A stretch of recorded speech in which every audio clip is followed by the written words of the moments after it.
దేశం కార్యక్రమాన్ని వీక్షిస్తున్న మీ అందరికీ ప్రభువైన యేసుక్రీస్తు నామములో శుభాకాంక్షలు తెలియజేస్తా ఉన్నాం. మనం కొన్ని వారాలుగా పాత నిబంధనలో ప్రభువైన యేసుక్రీస్తు అనే అంశాన్ని ధ్యానం చేస్తా ఉన్నాం. ఈ రోజున కొద్దిసేపు మోషే జీవితాన్ని ధ్యానించాలని నేను ఆశపడతా ఉన్నాను. మోషే జీవితంలో కూడా ప్రభువైన యేసుక్రీస్తు యొక్క రూపం మనకు చాలా స్పష్టంగా కనబడతా ఉంది. మోషే ప్రభువైన యేసుక్రీస్తు గురించి రాశాడని ప్రభువైన యేసుక్రీస్తు మనకు తెలియచేశాడు. ఆయన సిలువ వేయబడిన తర్వాత, మరణించి తిరిగి లేచిన తరువాత ఎమ్మాయి మార్గములో ఆ ఇద్దరు శిష్యులతో కలిసినప్పుడు ఆయన చేసినటువంటి సంభాషణ లూకా సువార్త 24వ అధ్యాయంలో మనం చూస్తాం. 27వ వచనంలో ఆయన ఏమంటా ఉన్నాడంటే, మోషేయు సమస్త ప్రవక్తలను మొదలుకొని లేఖనములన్నిటిలో తన్ను గూర్చిన వచనముల భావము వారికి తెలిపెను. కాబట్టి మోషే యేసు ప్రభు గురించి ఆయన రాశాడు. యోహాను సువార్త 1వ అధ్యాయము 45వ వచనంలో కూడా మీరు చూడండి. ఫిలిప్పు నతనయేలుని కనుగొన్నప్పుడు నతనయేలుతో ఏమంటా ఉన్నాడంటే, ధర్మశాస్త్రములో మోషేయు ప్రవక్తలను ఎవరిని గూర్చి రాసిరో ఆయనను కనుగొంటిమి, ఆయన యోసేపు కుమారుడైన నజరేయుడగు యేసు అని అతనితో చెప్తా ఉన్నాడు. యేసు ప్రభు యెరూషలేము పట్టణానికి వెళ్ళినప్పుడు అక్కడ ఉన్నటువంటి యూదులు ఆయనను తిరస్కరించినప్పుడు ఆయన వారితో ఏమంటా ఉన్నాడో యోహాను సువార్త 5వ అధ్యాయంలో మనం చదువుతాం. 45వ వచనంలో మీరు చూడండి. మీరు ఆశ్రయించుచున్న మోషే మీ మీద నేరము మోపును, అతడు నన్ను గూర్చి రాసెను గనుక మీరు మోషేను నమ్మినట్టయినా నన్నును నమ్ముదురు అని ఆయన అంటా ఉన్నాడు. మోషే మోషే అని మీరు కలవరిస్తా ఉన్నారు. ఆ మోషే నన్ను గురించి రాశాడు, చదివి అర్థం చేసుకోండి అని ఆయన ఇక్కడ యూదులతో అంటా ఉన్నాడు. మొట్టమొదటిగా మోషే యొక్క చారిత్రక నేపథ్యాన్ని మనం చూద్దాం. ఇంతకుముందు యోసేపు గురించి మనం చదివినప్పుడు ఆయన ఐగుప్తు దేశానికి ప్రధానమంత్రి అయినప్పుడు యాకోబు తన కుమారులతో కనాను దేశాన్ని వదిలిపెట్టి బతుకు తెరువు కోసమో ఐగుప్తు దేశానికి వెళ్ళి ఐగుప్తులో స్థిరపడటం మనం చూసాం. నిర్గమాకాండంలో మీరు చూడండి. నిర్గమాకాండం 1వ అధ్యాయంలో మీరు చూస్తే 4వ వచనం నుండి నేను చదువుతాను. యాకోబు గర్భమున పుట్టిన వారందరూ 70 మంది ఇశ్రాయేలీలు బహుసంతానము గలవారై అభివృద్ధి పొంది విస్తరించి అత్యధికముగా ప్రబలిరి. వారున్న ప్రదేశము వారితో నిండి ఉండెను. అప్పుడు యోసేపును ఎరుగని క్రొత్త రాజు ఐగుప్తును ఏలనారంభించెను. యోసేపు యొక్క కుటుంబము, యాకోబు యొక్క కుటుంబము ఐగుప్తు దేశములో పెరిగిపోవటము ఈ యొక్క ఫరో చక్రవర్తి చూసి తట్టుకోలేకపోయాడు. ఐగుప్తు దేశం యొక్క పురాతన చరిత్రలో 17th డైనాసిటీ 17వ రాజ్యంగా దీన్ని చరిత్రకారులు గుర్తిస్తా ఉన్నారు. ఇప్పుడున్నటువంటి ఈ యొక్క ఫరో చక్రవర్తికి యోసేపు తెలియదు, చరిత్ర తెలియదు. యోసేపు ఐగుప్తు దేశాన్ని కరువు కాటకాల్లో నుండి ఎలా రక్షించాడో ఈ ఫరో చక్రవర్తికి తెలియదు. యోసేపు తెలియనటువంటి ఈ చక్రవర్తి ఇశ్రాయేలీలు అభివృద్ధి చెందడం చూసి తట్టుకోలేకపోయాడు. వారిని వెంటనే దాస్యంలోకి లాక్కున్నాడు. వారందరినీ బానిసలుగా చేసుకొని వారికి చాలా కష్టమైనటువంటి పనులు ఇచ్చాడు. ఐగుప్తు దేశం అంటే మనందరికీ నైలు నది గుర్తుకొస్తుంది, దాని అందాలు గుర్తుకొస్తాయి, పెద్ద పెద్ద పట్టణాలు, పెద్ద పెద్ద పిరమిడ్లు, ఇవన్నీ మనకి గుర్తుకొస్తాయి. ఫరో ఇశ్రాయేలు యొక్క దాస్యాన్ని వాడుకొని 2 పెద్ద నగరాలు కట్టించుకున్నాడు. అయితే ఎంత కష్టపెట్టినా ఇశ్రాయేలీలు ఇంకా అభివృద్ధి చెందుతున్నారే తప్ప వాళ్ళు తగ్గిపోవటం లేదు. అప్పుడు ఫరో చక్రవర్తికి చాలా దుర్మార్గపు ప్లాన్ వచ్చింది. నిర్గమాకాండంలో మీరు చూడండి. 1వ అధ్యాయం 22వ వచనంలో మనం చదువుతాం. అయితే ఫరో హెబ్రీలలో పుట్టిన ప్రతి కుమారుని నదిలో పారవేయుడి, ప్రతి కుమార్తెను బ్రతకనీయుడి అని తన జనులందరికీ ఆజ్ఞాపించెను. ఫరో చక్రవర్తి ఎంత దుర్మార్గానికి ఒడిగడతా ఉన్నాడో ఇక్కడ మనం చూస్తా ఉన్నాం. అతడు తన మంత్రస్థానులకు ఆజ్ఞాపిస్తా ఉన్నాడు, మీరు హెబ్రీయులకు పుట్టే ప్రతి మగ శిశువును తీసుకొని నైలు నదిలో పారవేయండి, మొసళ్లకు ఆహారంగా చేయండి అని ఫరో తన యొక్క మంత్రస్థానులకు ఆజ్ఞ ఇస్తా ఉన్నాడు. బానిసత్వం కింద మొగ్గుతూ ఇశ్రాయేలీయులు పెట్టినటువంటి ఆ ఘోష పిల్లల్ని కోల్పోయి వారి తల్లులు అనుభవిస్తున్నటువంటి ఆ కడుపు కోత దేవుని చెవులకి చేరతా ఉంది. దేవుడు వారి బాధను చూశాడు. వారిని విడిపించటానికి దేవుడు ఒక విమోచకుణ్ణి పంపించాడు. ఆయనే ఈ మోషే. ఆ రోజుల్లో ఒక హెబ్రీయుల జంటకి ఒక కుమారుడు జన్మిస్తే వాళ్ళు ఐగుప్తు మంత్రస్థానులకు కనపడకుండా ఆ యొక్క పసివాణిని 3 నెలల పాటు వాళ్ళు పెంచారు. ఆ తర్వాత అతన్ని పెంచలేక వారేం చేశారంటే ఒక జమ్ము పెట్టెని తీసుకొని ఆ జమ్ము పెట్టెలో ఈ శిశువైనటువంటి మోషేని పెట్టి నైలు నది మీద అతన్ని వదిలిపెట్టారు. మిర్యాము అతని సోదరిని అతన్ని కాపలాగా ఉంచి వెళ్ళారు. బెత్లెహేములో ఉన్నటువంటి శిశువులందరినీ సంహరించమని హేరోదు రాజు ఆజ్ఞ ఇచ్చినప్పుడు యోసేపు మరియా ఏ విధంగా కలత చెందారో, ఫరో చక్రవర్తి ఐగుప్తు దేశంలో ఉన్నటువంటి హెబ్రీ శిష్యులందరినీ సంహరించవలసిందిగా ఆజ్ఞాపించినప్పుడు ఈ యొక్క మోషే తల్లిదండ్రులు కూడా అదే విధంగా వెదచెంది తమ యొక్క బిడ్డని ఈ యొక్క నైలు నది మీద వాళ్ళు వదిలిపెట్టి వెళ్ళారు. హెబ్రీ 11:23లో మనం ఏమని చదువుతామంటే, మోషే పుట్టినప్పుడు అతని తల్లిదండ్రులు ఆ శిశువు సుందరుడై ఉండుట చూచి విశ్వాసమును బట్టి రాజ్యాజ్ఞకు భయపడక 3 మాసములు అతని దాచిపెట్టిరే. కాబట్టి ఈ యొక్క మోషే ఒక శిశువుగా నైలు నది మీద అతడు తేలతా వెళ్తా ఉన్నప్పుడు అతని జీవితం మారిపోతా ఉంది. ఎందుకంటే ఫరో చక్రవర్తి యొక్క కుమార్తె నైలు నదిలో స్నానం చేయటానికి అప్పుడు అక్కడికి వెళ్ళింది. ఆమె ఈ యొక్క శిశువు యొక్క ఏడ్పును విని ఆ జమ్ము పెట్టెని తెరిచి చూస్తే ఆమెకు శిశువైనటువంటి మోషే ఆ జమ్ము పెట్టెలో కనపడ్డాడు. ఏడుస్తున్నటువంటి మోషేని చూసి ఆమె యొక్క తల్లి హృదయం కరిగింది. వెంటనే మోషేని తీసుకొని ఆమె ఐగుప్తు చక్రవర్తి యొక్క అంతఃపురానికి వెళ్ళింది. నైలు నదిలో మొసళ్లకు ఆహారంగా మారాల్సినటువంటి వాడు, కాకపోతే ఒక బానిసగా ఇటుకలు మోసుకుంటూ బతకాల్సినటువంటి వాడు ఇప్పుడు ఫరో చక్రవర్తి యొక్క కుమార్తె యొక్క అంతఃపురములో పెరుగుతా ఐగుప్తు రాజుల యొక్క విద్యను అభ్యసిస్తా ఉన్నాడు.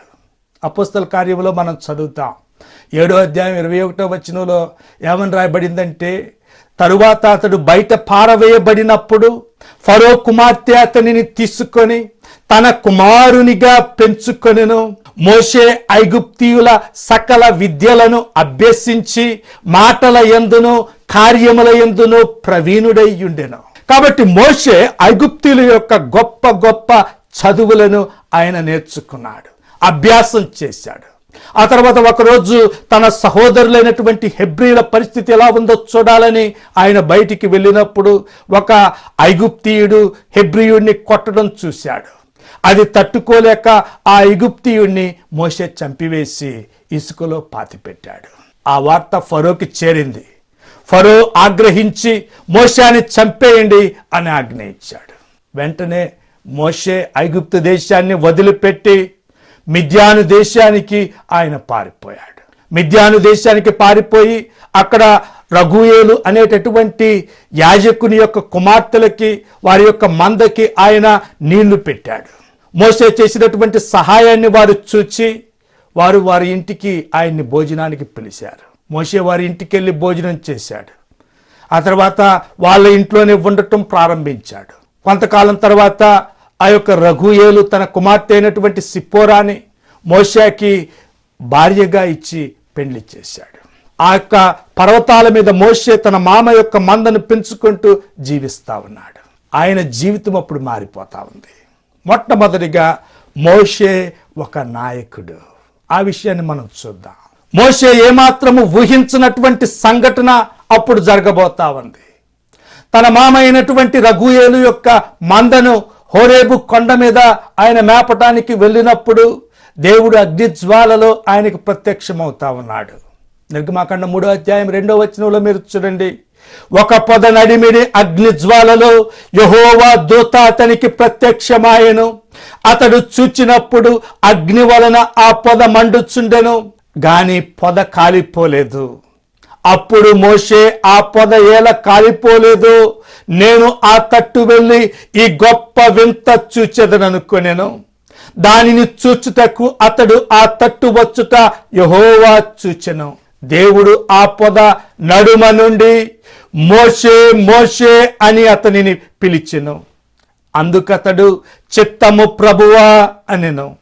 మరియు ఆయన, నేను నీ తండ్రి దేవుడను, అబ్రహాము దేవుడను, ఇస్సాకు దేవుడను, యాకోబు దేవుడను అని చెప్పగా మోషే తన ముఖమును కప్పుకొని దేవుని వైపు చూడవెరచెను. మరియు యెహోవా ఇట్లనెను, నేను ఐగుప్తులోనున్న నా ప్రజల బాధను నిశ్చయముగా చూచితిని. పనులలో తమ్మును కష్టపెట్టు వారిని బట్టి వారు పెట్టిన మొరను వింటిని. వారి దుఃఖములు నాకు తెలిసే ఉన్నవి. కాబట్టి ఐగుప్తీయుల చేతిలో నుండి వారిని విడిపించుటకును, ఆ దేశములో నుండి విశాలమైన మంచి దేశమునకు, అనగా కనానీయులకు, హిత్తీయులకు, అమోరీయులకు, పెరిజ్జీయులకు, హివ్వీయులకు, యెబూసీయులకు నివాస స్థానమై పాలు తేనెలు ప్రవహించు దేశమునకు వారిని నడిపించుటకు దిగివచ్చి ఉన్నాను అని దేవుడు ఇక్కడ మోషేతో అంటా ఉన్నాడు. మోషే, నా ప్రజలను ఈ యొక్క ఐగుప్తు దాస్యములో నుండి నువ్వు నడిపించు, నువ్వు ఒక నాయకుడివి కావాలి, ఒక రక్షకుడివి కావాలి అని దేవుడు మోషేతో ఇక్కడ అంటా ఉన్నాడు. దేవుడు ఐగుప్తు దేశంలో ఉన్న తన ప్రజలను విడిపించటానికి మోషేని పిలిచాడు. ఇక్కడ యేసు ప్రభు రూపం మనకు కనిపిస్తా ఉంది. యేసు ప్రభువును కూడా పాప దాస్యములో ఉన్న తన ప్రజలను విడిపించటానికి దేవుడు పిలిచాడు. మత్తయి సువార్త 1:21 మనం చదువుతాం, తన ప్రజలను వారి పాపముల నుండి ఆయనే రక్షించును గనుక ఆయనకు యేసు అను పేరు పెట్టుదువనెను. తన ప్రజలను వారి పాపముల నుండి విడిపించేటటువంటి ఒక నాయకుడు ఇక్కడ జన్మించాడు. ఈయన అందరి నాయకుల్లాంటి వాడు కాడు. ఈయన ఒక్కడే నాయకుడు, ఇంకా వేరే నాయకులు ఎవరు లేరు. మత్తయి సువార్త 23:10 మనం చదువుతాం. యేసు ప్రభు అక్కడ ఏమంటా ఉన్నాడంటే, మీరు గురువులని పిలువబడవద్దు, క్రీస్తు ఒక్కడే మీ గురువు. ఐగుప్తుల ఇశ్రాయేలీయులకు మోషే ఒక్కడే గురువు. ఈ లోకములో మనందరికీ క్రీస్తు ఒక్కడే గురువు. యేసు ప్రభు దేవుడిచ్చినటువంటి పనిని వెంటనే అంగీకరించి తీసుకున్నాడు. అయితే మోషే మాత్రము రకరకాల సాకులు చెప్పటం మొదలు పెట్టాడు. నాకు అది లేదు, ఇది లేదు అన్నాడు. దేవా, నాకు శక్తి లేదు, నేను సరిగ్గా మాట్లాడలేనని చెప్పాడు. అయితే దేవుడు మోషేకి రకరకాల అద్భుతాలు చేసి తన శక్తిని చూపించి అతని అన్న అయినటువంటి అహరోనుని ఆయనకి తోడుగా ఇచ్చి పంపించాడు. అప్పుడు మోషే, నేను వెళ్తాను అని బయలుదేరాడు. అప్పుడు మోషే వయసు 80 సంవత్సరాలు. 80 సంవత్సరాల వయసులో ఐగుప్తులో నుండి తన ప్రజలను విడిపించటానికి మోషే ఒక నాయకుడిగా బయలుదేరాడు. నిర్గమాకాండం 3వ మనం చదువుతాం. 13వ మనం చూస్తే మోషే ఏమంటా ఉన్నాడంటే, చిత్తగించుము, నేను ఇశ్రాయేలు యొద్దకు వెళ్ళి వారిని చూచి, మీ పితరుల దేవుడు మీ యొద్దకు నన్ను పంపినని వారితో చెప్పగా, వారు ఆయన పేరేమి అని అడిగిన ఎడల వారితో నేనేమి చెప్పవలనని దేవుని అడిగాను. అందుకు దేవుడు, నేను ఉన్నవాడను అనువాడనై ఉన్నానని మోషేతో చెప్పాను. మోషే దేవుడితో ఏమంటా ఉన్నాడంటే, అంతా బాగానే ఉంది, నిన్నెవరు పంపారు అని అడిగితే నేను జనానికి ఏమని చెప్పాలి అని దేవుడిని ప్రశ్నిస్తా ఉన్నాడు. దేవుడు ఏమంటా ఉన్నాడంటే, నేను ఉన్నవాడను అనువాడు పంపాడని చెప్పు అంటా ఉన్నాడు. ఐ యామ్ ఈగో ఏమి. దేవుడు తనకు పెట్టుకున్న పేరు ఏంటంటే నేను. యేసు ప్రభు కూడా దేవునికి ఉన్నటువంటి ఈ పేరుని ఆయన పెట్టుకున్నాడు. నేను జీవాహారాన్ని, నేను లోకమునకు వెలుగును, నేను మంచి గొర్రెల కాపరిని, నేను ద్వారమును, నేను పునరుత్థానమును, నేను మార్గమును, సత్యమును, జీవమును, నేను ద్రాక్షావల్లిని అని ఆయన పిలుచుకుంటా ఉన్నాడు. నిర్గమాకాండం 3:14 దేవుడు పెట్టుకున్నటువంటి ఈ పేరును ప్రభువైన యేసుక్రీస్తు ఈ మాటల్లో తనకు తాను పెట్టుకొని తన దైవత్వాన్ని చాటుకుంటా ఉన్నాడు. కాబట్టి మోషేలో ఒక నాయకుడిని మనం చూస్తా ఉన్నాం. తన ప్రజలను ఐగుప్తు బానిసత్వముల నుండి విడిపించి ఎంతో కఠినముగా తమ పట్ల వ్యవహరించిన ఫరోకు, అతని ప్రజలకు తీర్పు తీర్చి తన ప్రజలను వాగ్దాన దేశానికి నడిపించే నాయకునిగా దేవుడు మోషే ఇక్కడ పిలుస్తా ఉన్నాడు. ఆ పిలుపుకు లోబడి మోషే ఫరో చక్రవర్తి దగ్గరికి వెళ్తా ఉన్నాడు. ఫరో రాజా, దేవుని ప్రజల్ని వదిలిపెట్టు, ఈ బానిసత్వాన్ని ఆపేసేయి అని ఫరోకి వారు విన్నవించుకుంటా ఉన్నారు. అయితే ఫరో ఏ విధంగా ప్రతిస్పందిస్తా ఉన్నాడో చూడండి. నిర్గమాకాండం 5వ అధ్యాయం 2వ వచనము. నేను అతని మాట విని ఇశ్రాయేలీయులను పోల్చుటకు యెహోవా ఎవడు? నేను యెహోవాను ఎరుగను, ఇశ్రాయేలీయులను పోలియను అని అంటా ఉన్నాడు. ఫరో అహంకారం మనకి ఇక్కడ కనిపిస్తా ఉంది. నేను అతని మాట విని ఇశ్రాయేలీయులను పోనీయటానికి యెహోవా ఎవడయ్యా? నేను యెహోవాను ఎరగను, ఇశ్రాయేలీయులను పోనీయనంటే పోనీయను అని ఆయన చెప్తా ఉన్నాడు. ఆ అహంకారానికి ఫరో ఎంతో భారీ మూల్యం చెల్లించుకోబోతా ఉన్నాడు. ఎందుకంటే మోషే ఒక శిక్షకుడు కాబోతా ఉన్నాడు. రెండోది ఏంటంటే మోషే ఒక శిక్షకుడు. ఫరో మోషే యొక్క మాట వినలేదు. ఇశ్రాయేలీయులను పోనివ్వకుండా వారిని ఇంకా బాధ పెట్టడం మొదలుపెట్టాడు. వారికి ఇంకా కఠినమైనటువంటి పనులు ఇవ్వటం మొదలుపెట్టాడు. దేవుని మాట వినకుండా ఫరో తన హృదయాన్ని మరింత కఠినం చేసుకున్నాడు. ఫరో పాలిట, ఐగుప్తీయుల పాలిట దేవుడు మోషేని ఒక శిక్షకుడిగా చేయబోతా ఉన్నాడు. మోషే ఫరో సమక్షంలో తన కర్రను పాముగా మార్చాడు. దేవుని యొక్క శక్తిని చూడు అన్నాడు.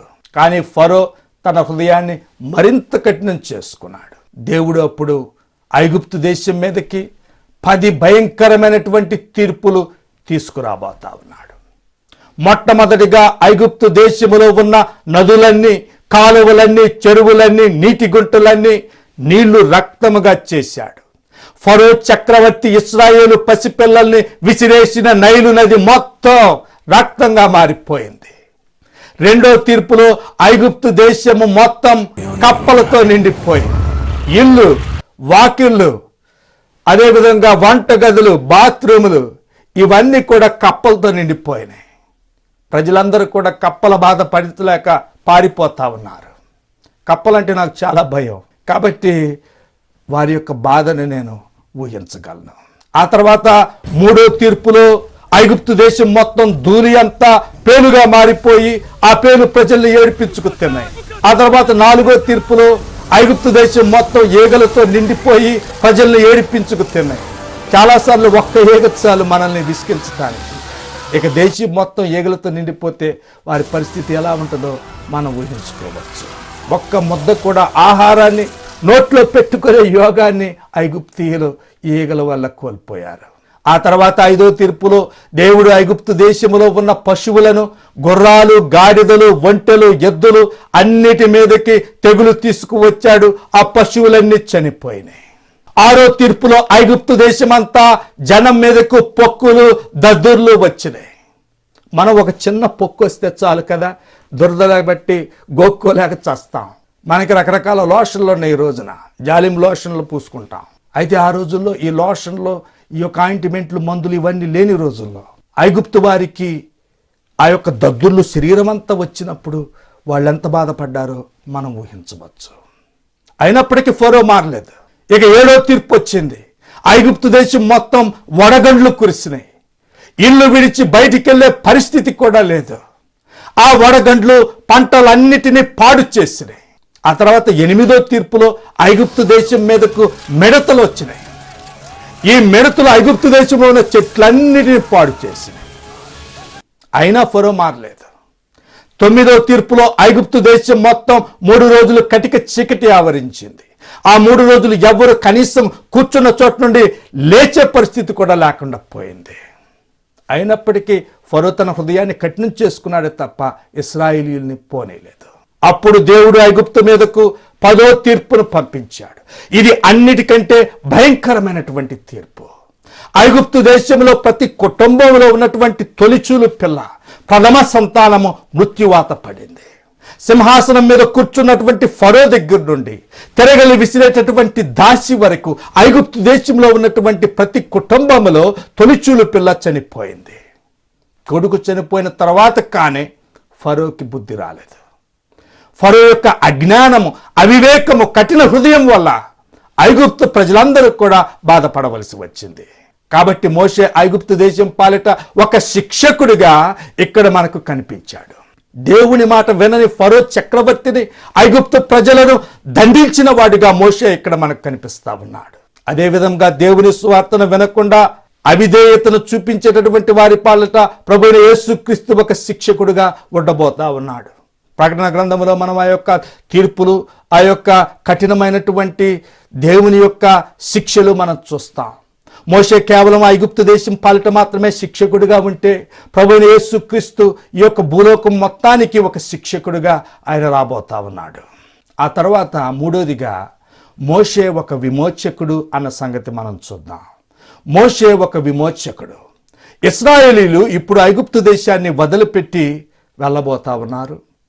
10వ తీర్పు ఐగుప్తు దేశం మీదకి రాకముందు దేవుడు వారికి పస్కా పండుగను నియమించాడు. నిర్గమకాండం 12వ అధ్యాయంలో మనం ఈ యొక్క పస్కా పండుగ గురించి మనం చదువుతాం. నిర్గమకాండం 12:6 నుండి నేను చదువుతాను. నిర్దోషమైన ఏడాది మగపిల్లను తీసుకొనవలెను, గొర్రెలలో నుండి అయినను మేకలలో నుండి అయినను దాన్ని తీసుకొనవచ్చును. ఈ నెల 14వ దినము వరకు మీరు దానిని ఉంచుకొనవలెను. తరువాత ఇశ్రాయేలీల సమాజపు వారందరూ తమ తమ కూటములలో సాయంకాలమందు దాన్ని చంపి దాని రక్తము కొంచెము తీసి తాము దాన్ని తిని ఇండ్ల ద్వారబంధకపు 2 నిలువు కమ్ముల మీదను పై కమ్మి మీదను చల్లి ఆ రాత్రి వారు అగ్నిచేత కాల్చబడిన ఆ మాంసమును పొంగని రొట్టెలను తినవలెను. మీరున్న ఇండ్ల మీదకి ఆ రక్తము మీకు గురుతుగా ఉండును. నేను ఆ రక్తమును చూచి మిమ్మును నశింపచేయక దాటిపోయేదును అని దేవుడు ఇక్కడ అంటా ఉన్నాడు. కాబట్టి దేవుడు వారికి ఒక పస్కా పండుగను, చాలా ముఖ్యమైనటువంటి పండుగను ఐగుప్తు దేశాన్ని వారు వదిలి వెళ్ళక ముందు వారికి నియమిస్తా ఉన్నాడు. మీ ద్వారబంధాల మీద 2 నిలువు కమ్ముల మీద రక్తాన్ని చల్లండి. దేవుడు వారిని ఐగుప్తు దేశంలో ఉన్న దాస్యములో నుండి విడిపించిన దానికి చిహ్నంగా వారు ఆ పండుగ చేసుకుంటా ఉన్నారు. ఒక గొర్రె పిల్లను వధించి వారు ఆ పండుగ చేసుకుంటా ఉన్నారు. ఇక్కడ కూడా మనకి ప్రభువైన యేసుక్రీస్తు యొక్క సాదృశ్యము మనకి కనిపిస్తా ఉంది. యోహాను సువార్త 1వ అధ్యాయము 29వ వచనంలో మనం చూస్తే అక్కడ బాప్తిస్మం ఇచ్చేటటువంటి యోహాను యేసు ప్రభును చూసి ఏమంటా ఉన్నాడంటే, ఇదిగో లోక పాపమును మోసుకొని పోవు దేవుని గొర్రె పిల్ల అని అంటా ఉన్నాడు. యేసు ప్రభువు తన యొక్క బహిరంగ పరిచర్య మొత్తము ఉత్తర ఇశ్రాయేలు దేశం అంటే గలిలయ ప్రాంతంలో ఆయన గడిపాడు. చివరి వారం మాత్రం ఆయన యెరూషలేము పట్టణానికి వెళ్ళాడు. యెరూషలేములో ఆయన ఏం చేశాడు? ఆయన పస్కా పండుగను ఆయన ఆచరించాడు. ఈ పస్కా పండుగ దేవుడు తన ప్రజలను ఐగుప్తు దేశం యొక్క దాస్యములో నుండి విడిపించి తీసుకువచ్చిన దానికి అది చిహ్నంగా ఉంది. యూదులందరూ యేసు ప్రభు చుట్టూ చేరారు. వారందరి మనస్సుల్లో మోషే గుర్తుకొస్తా ఉన్నాడు. ఐగుప్తు యొక్క దాస్యము, మోషే చేసిన విమోచన వారికి గుర్తుకొస్తా ఉంది. ఇప్పుడు వాళ్ళు యేసు ప్రభు వైపు చూస్తా ఉన్నారు. ఈ యొక్క పస్కా పండుగ సమయంలో యెరూషలేము మొత్తం లక్షలాది మంది యూదులతో నిండిపోతా ఉంది. రోమా గవర్నర్ సిజరేలో ఉండేటటువంటి వాడు, సంవత్సరం అంతా అక్కడ ఉండేటటువంటి వాడు ఇప్పుడు యెరూషలేముకు వస్తా ఉన్నాడు. రోమా సైన్యముతో ఆ యొక్క యెరూషలేము మొత్తాన్ని చుట్టుకుంటా ఉన్నాడు. యేసు ప్రభు వైపు వారు చూస్తా ఉన్నారు. యేసు ప్రభువా, మోషేలాగా నువ్వు కూడా ఈ రోమియుల యొక్క దాస్యములో నుండి మమ్మల్ని విడిపించలేవా? మోషే ఫరోను ఎదిరించినట్లుగా నువ్వు రోమియులను ఎదిరించి కత్తి పట్టుకో అని వాళ్ళు యేసు ప్రభువును ఒత్తిడి చేస్తా ఉన్నారు. అయితే ఆయన కత్తి పట్టుకోకుండా ఒక గిన్నె పట్టుకుంటా ఉన్నాడు. మత్తయి సువార్త 26-27లో మనం చదువుతాం. ఆయన గిన్నె పట్టుకొని కృతజ్ఞతాస్తుతులు చెల్లించి వారికిచ్చి, దీనిలోనిది మీరందరూ త్రాగుడి, ఇది నా రక్తము, అనగా పాప క్షమాపణ నిమిత్తము అనేకుల కొరకు చిందించబడుచున్న నిబంధన రక్తము అని ఆయన వారితో అంటా ఉన్నాడు. రోమియుల దాస్యము నుండి విడిపించడానికి ఆయన రాలేదు. పాప దాస్యము నుండి మనలను విమోచించటానికి ఆయన వచ్చాడు. కాబట్టి మోషే నాయకత్వంలో ఇశ్రాయేలీయులు ఆచరిస్తున్నటువంటి ఈ పస్కా పండుగ మనందరినీ మన యొక్క పాపపు దాస్యముల నుండి విమోచించిన ప్రభువైన యేసుక్రీస్తు, దేవుని గొర్రెపిల్ల ప్రభువైన యేసుక్రీస్తును అది సూచిస్తా ఉంది. కాబట్టి ఆ రాత్రి గొర్రెపిల్ల రక్తం కింద ఉన్నటువంటి వారు మాత్రమే రక్షించబడ్డారు. ఈరోజు మన పరిస్థితి కూడా అంతే. గొర్రెపిల్ల రక్తం కిందకు వస్తేనే మనం రక్షించబడతా ఉన్నాం. ప్రభువైన యేసుక్రీస్తు రక్తం కిందకి నువ్వు వచ్చావా? మోషే ఒక నాయకుడు, ఒక శిక్షకుడు, ఒక విమోచకుడు అన్న 3 విషయాలు మనం చూసాం. అదేవిధంగా యేసు ప్రభు కూడా ఒక నాయకుడు, ఒక విమోచకుడు. ఆయన అంగీకరించకపోతే ఆయన ఒక శిక్షకుడిగా మనకి తీర్పు తీర్చబోతా ఉన్నాడు. ఆయన్ని మీ యొక్క విమోచకుడిగా మీరు తెలుసుకోవాలన్నదే నేటి ప్రేమ సందేశం. Thank you very much.